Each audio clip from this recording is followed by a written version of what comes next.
جی کموکا صاحب، پہلے تو ذرا مجھے یہ بتائیے گا کہ آپ کے وزیر خزانہ کیا کہہ رہے ہیں؟ وہ تو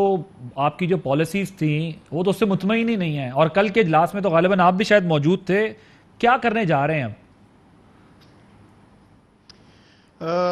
بسم اللہ الرحمن الرحیم۔ سب سے پہلے واسی صاحب آپ کا بہت شکریہ، آپ نے موقع فراہم کیا ہے بات کرنے کا۔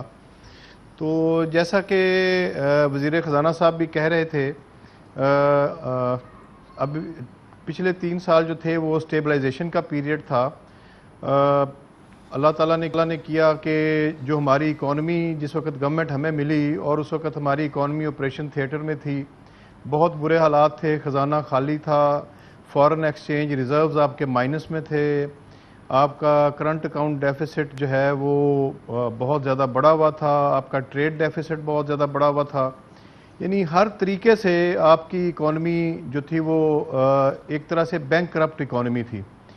تو الحمدللہ خان صاحب کی قیادت میں جو پچھلے 3 سال ہیں یہ اسٹیبلائزیشن کا پیریڈ تھا۔ اس میں شک نہیں ہے کہ ہمیں کافی مشکل حالات دیکھنے پڑے ہیں اور بڑی تنقید کا سامنا بھی کرنا پڑا ہے، لیکن اب شوکت ترین صاحب تشریف لائے ہیں as finance minister,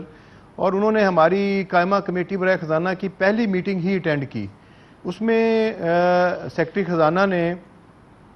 budget strategy paper کے اوپر قائمہ کمیٹی برائے خزانہ کو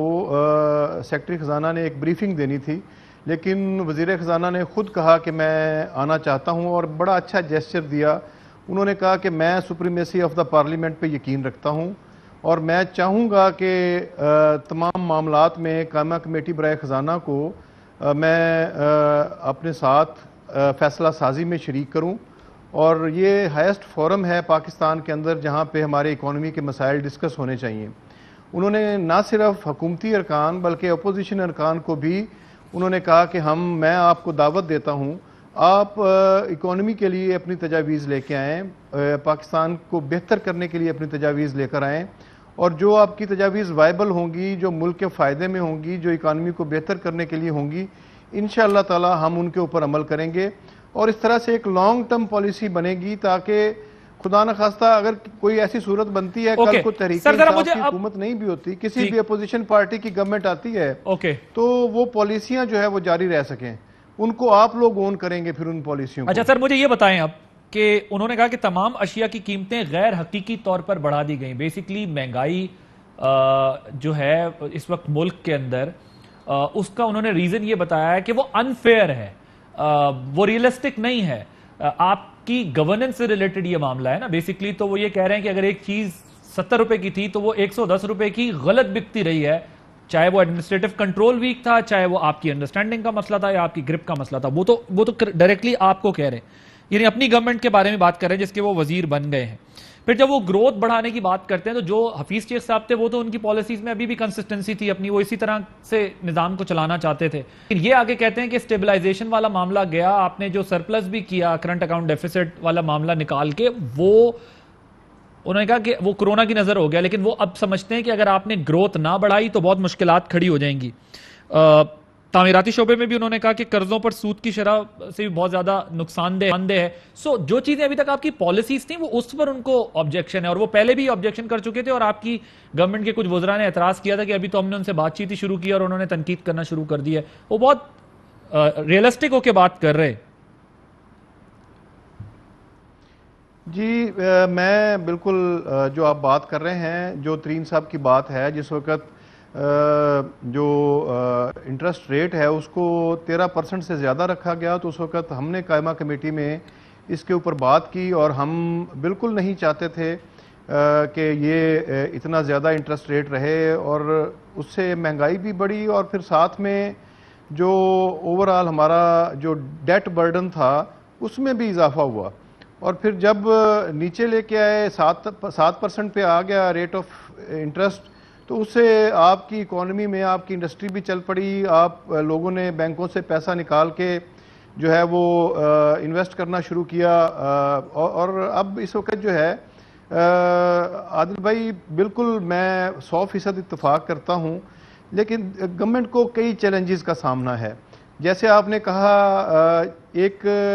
طرف تو ہوتا ہے آپ کی جو یہ اپنی سائڈ ہے کہ آپ کا ریٹ آف انٹرسٹ کس طرف جا رہا ہے، اس کا مہنگائی پہ کیا اثر پڑ رہا ہے. دوسری طرف جو ہے ایڈمنسٹریٹو ایشوز ہوتے ہیں. اب جب سے 18ویں ترمیم آئی ہے کئی جگہ پہ ڈبل خرچہ ہو رہا ہے اور جو رزلٹس ہیں وہ اس طرح سے نہیں آ پا رہے. اب دیکھیں پنجاب کے اندر جو گندم کی قیمت مقرر کی گئی وہ ڈیفرنٹ ہے. سندھ کے اندر جو ہے سندھ کی گورنمنٹ نے اپنی طرف سے ایک علیحدہ سے قیمت مقرر کر دی. اب جو ٹلٹ ہے جو پنجاب سے گندم جو ہے وہ سندھ میں جانا شروع ہو جائے گی تھوڑے عرصے بعد، چونکہ وہاں پہ ریٹ زیادہ ہوگا. تو آپ کتنا باؤنڈ کر سکتے ہیں ان چیزوں کو؟ یہ سارے جو مہنگائی کو کنٹرول کرنے کا معاملہ ہے یہ ایڈمنسٹریٹو ایشو بھی ہے.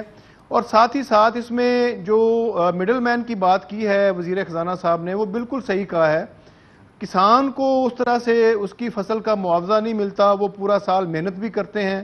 تو ان کو اپنی فصل بیچنا ہوتی ہے. اب دیکھیں گے آپ جیسے ہی فصل جو ہے گندم کی فصل کی کٹائی ختم ہوئی ہے، کئی جگہوں پہ ابھی بھی چل رہی ہے، اور جب یہ کسان اپنی فصل بیچ لے گا تو یہ گندم سٹور ہو جائے گی. چلے ٹھیک ہے، یہ پوائنٹ آپ کا ذرا آ گیا. گورنمنٹ نے کافی جگہ پہ چھاپے مارے ہیں. آپ کے پاس دوبارہ آتا ہوں. اب وہ جو گورنمنٹ نے چھاپے مارے ہیں اس میں بھی ہم دیکھ رہے ہیں کہ ظاہر ہے کس قسم کا رسپانس آ رہا ہے. یہ چیزیں پہلے سال سے کرنے کی تھی، لیکن چلیں بہرحال آپ کہتے ہیں کہ جی یہ سندھ کی گندم والا یہ ناصر حسین شاہ صاحب جواب دیں گے کہ وہاں ریٹ اچھا ہونے کی وجہ سے ادھر چلی جائے گی.